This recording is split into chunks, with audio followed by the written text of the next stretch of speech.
Thank you. Appreciate the opportunity to be here. And the first thing I'd like to do is to congratulate you on the tremendous success you've had. Ford had an unbelievable year, but the reason they had a great year was because of you. All the designing of the automobiles, the millions of dollars spent in that capacity, the tremendous amount of publicity, all the workers that assemble the car, everything that goes together to making Ford a quality product was successful because of you. You've had tremendous success. But what is important is where we go from here. I don't care what field of endeavor we're talking about, life is full of challenges. We have a challenge at the University of Minnesota. Right now I'm writing a book titled Things They Never Told Me in the Interview.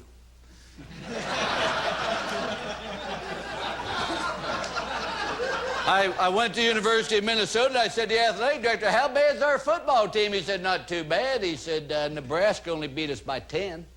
I didn't know he meant 10 touchdowns. Nebraska beat us 84-13, Ohio State 69-18, Michigan 61-10. It goes on and on. As a matter of fact, we got beat on the average score that entire season, 47-11. And this is a true fact. We gave up more points in football than we did in basketball. And then we found out the defense was a strong part of our football team. When I took the job, Gil Brandt with the Dallas Cowboys called me and he said, don't take that job, the program's in shambles. I was on the job 1 week. I called Gil Brandt and I said, Gil, I think you underestimated the severity of our problems.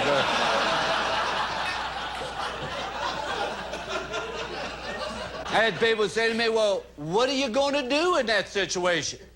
I feel like the guy that owned the oil well by my hometown of East Liverpool, Ohio. And it caught on fire, and he put out a call and asked for anybody to come to try to put out that oil well fire. They came from all the big fire departments around East Liverpool, Chester, Newell, Wellsville, Salineville, Dillonville. There wasn't a single fire truck that could get within 300 yards of the fire because the fire was burning out of control and the heat was so intense. Calcutta Township had a volunteer fire department. They answered the call because they wanted a $3,000 reward. They had one fire truck, one ladder, 2 buckets of water, 3 buckets of sand, and 1 blanket. And they came down that hill, and they got within 300 yards of the fire where everybody else had stopped because the heat was so intense. They didn't stop. They didn't stop. They got right up on top of that fire. Jumped out of the fire truck, threw on the 2 buckets of water, the 3 buckets of sand, took the blanket and beat the fire out. The owner of the oil well was so impressed. He said, boy, that was a great display of courage. He said, you won the $3,000 reward. What are you going to do with the money? The guy said, first thing I'm going to do is get those brakes fixed on that truck.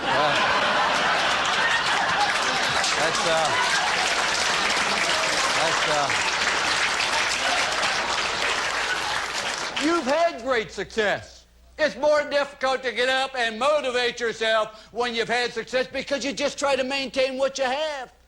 And in this world, you get better. You get worse. You don't stay the same. It's easy for us to work. We can see progress. We can see improvement, and we don't like where we are.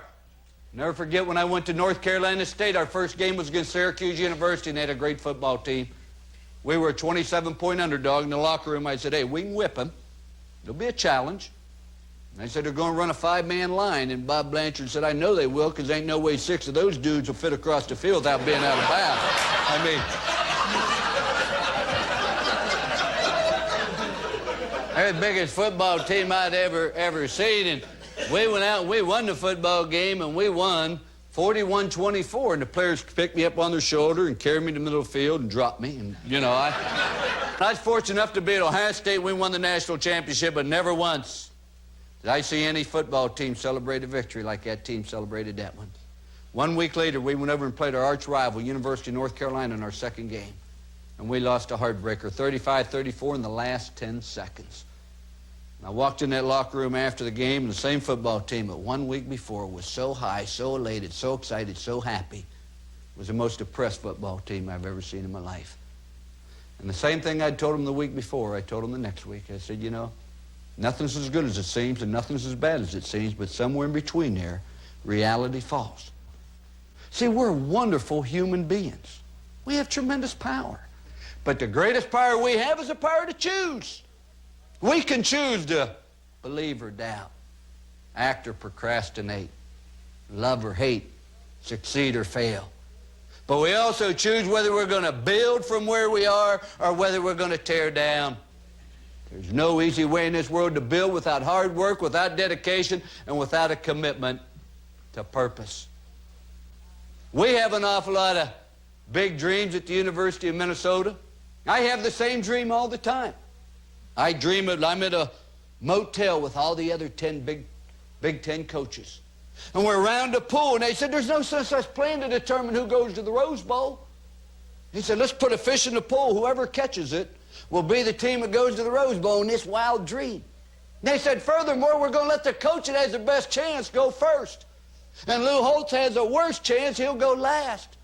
And first thing, Earl Bruce from Ohio State jumps up, grabs a gun, and tries to shoot the fish, but to no avail.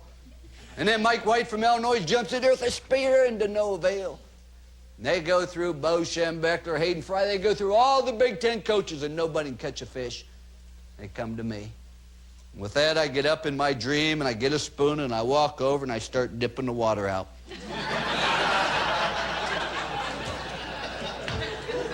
And they said, what are you doing? I said, we're going to the Rose Bowl. And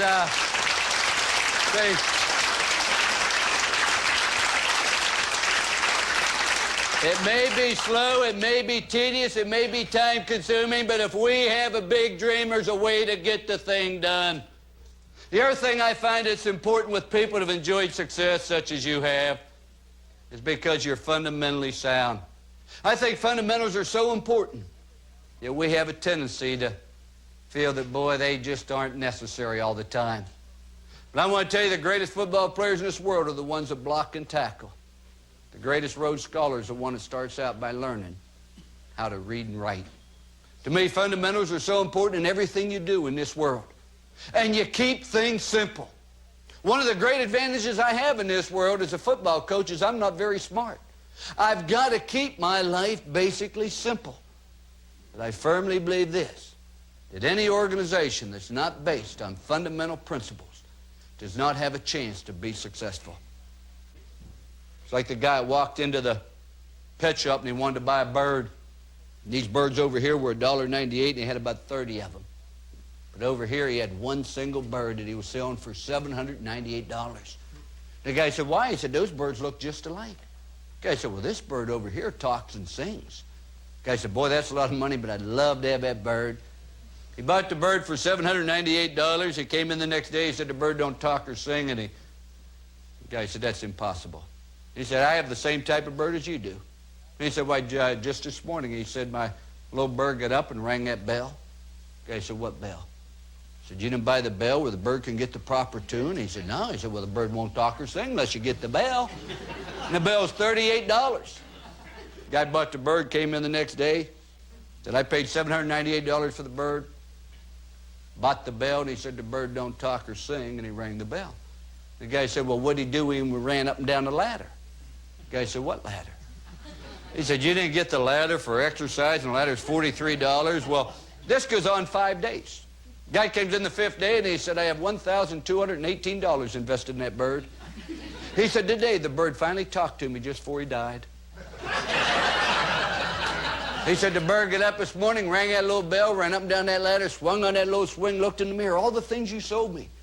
Just before he died, he looked over at me and he said, didn't he sell you any bird seed? People say, well, why don't more people enjoy success? Simple. Because of self-pity. Sit around and feel sorry for themselves and the plight they're in. Everybody in this world gets knocked down.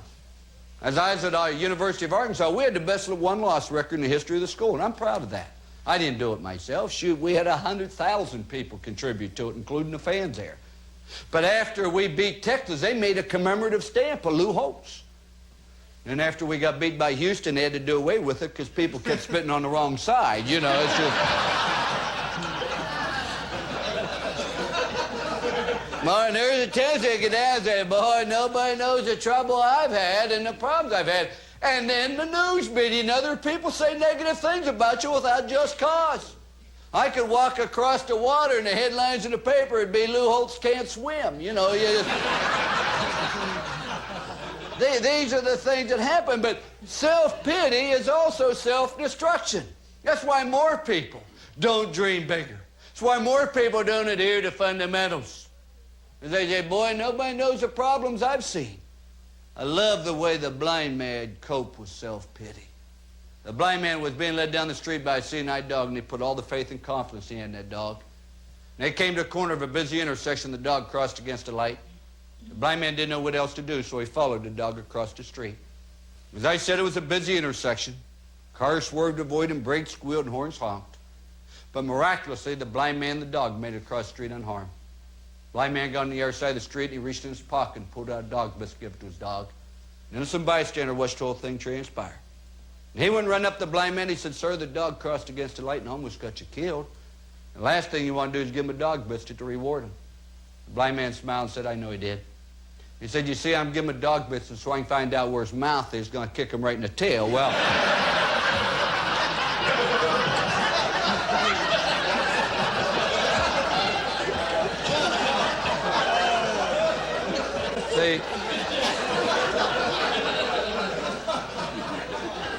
see, to me, when we have problems, sometimes we need to kick ourselves in the tail. You know, a year ago, I talked to you about the Orange Bowl and the problems we had, and we had a faculty rep down there by the name of Al Whitty. And I'll never forget when it looked like we were going to have a players' boycott, and everything was falling apart, and there was a lawsuit and everything else, which all worked out well. Al Whitty, our faculty rep, and who was also the dean of our law school, looked at me on Christmas Eve when we were sitting in a conference trying to get some things ironed out. And I sort of felt sorry for myself. I wasn't at home and with my family. Now, Woody looked at me and he said, boy, I wished I could be in your situation.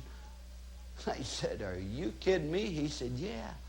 He said, to be in your situation where you have the chance to prove that you can do something exceptional. When you get that opportunity, what a great feeling that must be. I love what John F. Kennedy said in 1960. John F. Kennedy, when they asked him if he would accept the vice presidency of the United States because he's young and he was a Catholic, he said, no. He said, once you accept second place when first is available, you have a tendency to do it the rest of your life. We don't want people to ever settle for second place or for second class when first is available. Our goal at the University of Minnesota this year is to go to the Rose Bowl, and people are going to say that's impossible. People say, well, that's only an impossible dream.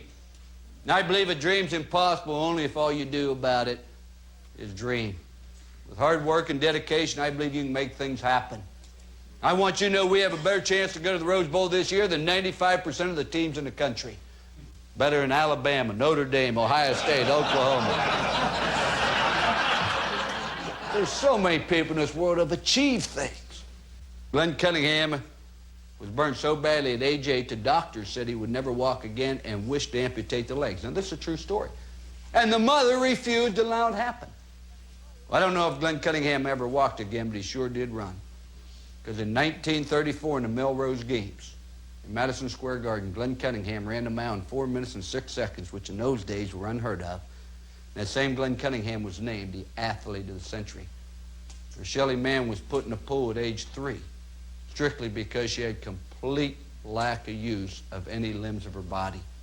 She could not wiggle her toes, she could not move her fingers. They put Shelley Mann in the water strictly to allow the buoyancy to give her some exercise. That same Shelley Mann won 2 gold medals in the 1956 Olympics and was declared as the outstanding female swimmer in the world. And I firmly believe this to the bottom of my heart, that attitude is the most important thing in determining success. I'll never forget when I was 16 years of age, we used to swim in the Ohio River. And there were about 6 of us swimming, and somebody got the brilliant idea we ought to swim across the river. Ladies and gentlemen, from East Liverpool, Ohio, across the river to Chester, West Virginia was almost a mile in width.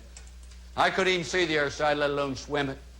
But we made an agreement that the guy finished last across the river would walk back across the bridge, get the car, drive over, and pick the rest of us up. And just before we started, my very best friend, Neville Stockdale, said, I'm not going. I said, what do you mean you're not going? He said, well, I can't swim that far. He said, I'm not allowed to swim the river anyway. He said, I'll get halfway across the river, start to drown, and my mom will whip my butt good. Well, I said, oh, Neville, you can make it. And I said, if you can't make it, I'll save your life. And he said, you do that? I said, you got my word. Now, it was important to me that Neville tried to swim because he's the only one I knew for sure I could beat.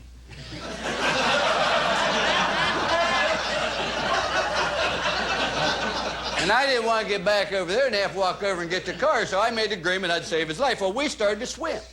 Well, this is a true story. We got 1/4 way across the river and Nevis doing super. We got halfway across the river and Nevis doing great. We got 3/4 way across the river, and just as he predicted, Nevis started to drown. The first thing he did was call upon me to save his life.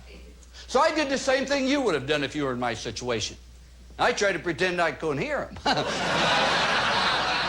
I was worried about Lou Holtz drowning. My lungs ached, my arms were tired, and everybody else had already finished him.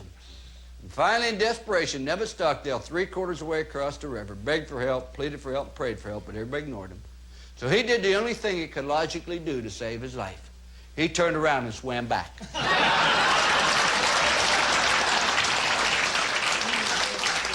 Ladies and gentlemen, I want to give you 3 rules that I'll promise you will guarantee success. I don't care whether we're talking about raising children, whether we're talking about with ourselves. These are the only 3 rules we have. Rule number 1 is do what's right. You don't have to be brilliant to know the difference between right and wrong. We just tell our squad, hey, do what's right. I don't think it's right to find a teammate's wallet before he lost it.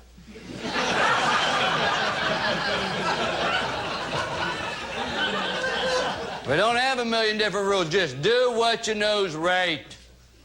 For example, I don't think it's right to work part-time. I don't think it's right to be in a messy environment without doing something to correct it. I don't think it's right to come late to work. I don't think it's right to just go through and do whatever's easy. Rule number 2, do the best you can. Not everybody can be All-American, All-Conference first team. Not everybody can be the #1 salesman, but everybody in this world can be the best he's capable of achieving. To me, you can fool me, you can fool the TV lights, you can fool the news media, you can fool the people in the stands, I tell our athletes. But when you put your head on that pillow late at night, worn out and tired, you can't fool yourself. And to me, you owe it to yourself to do the best you can, everything you do. And the 3rd rule we have with our children or anything else is treat others as you'd like to be treated. You know, happiness is not having everything go smoothly. Sometimes people think happiness is not having any problems. Sometimes people labor under the misconception that happiness is just being able to do what you want and when you want to do it. And I'll guarantee you, ladies and gentlemen, that's not true. All scientists and psychologists will tell you that happiness comes when you set a goal and you work hard in order to achieve a goal, whatever that goal might possibly be. A young man went up to Mother Teresa not long ago, and he was so enthralled with what Mother Teresa had to say that he wanted to follow her to India. Mother Teresa said, you know, there's so many problems here that you have to solve before you worry about other people's problems. Said you have an obligation to your family, to your business, and to your community. These are the things that I think sometimes we forget about. We have a tendency to idolize people that are in the limelight. The heroes in this world aren't the people that score touchdowns. The hero in this world are not the people that perform on TV. The heroes of this world are the people that genuinely make this a better place to live and care about other people. See, in life, we're not judged by perfection. We're judged by percentages. We're judged by the percentage of times that we are successful. Every scientist, every researcher that comes up with a hypothesis is not always right. A guy's considered a great athlete today if he bats 300. 3 out of 10 times he's right. The quarterback that completes 6 out of 10 passes is considered a great quarterback. We're not going to be perfect. We aren't going to be right. But the main failure that we have to fear is a failure when we say, I accepted less than the best I could do. I accepted less quality in my job, in my life, than I was capable of achieving. We have a ritual at the University of Minnesota where we get together and we say a little prayer before every game. And the prayer goes like this. Prayer said, this is the beginning of a new day. God has given me this day to use, I will. I can waste it or I can use it for good. What I do today is important because I'm exchanging a day out of my life for it. When tomorrow comes, this day will be gone forever, leaving in its place that which I've traded. Want it to be gain, not loss, good, not evil, success, not failure. In order that I shall not regret the price I paid for it. because the future is just a whole string of nows. You're quality people. I appreciate the opportunity to spend some quality time with you. Thank you.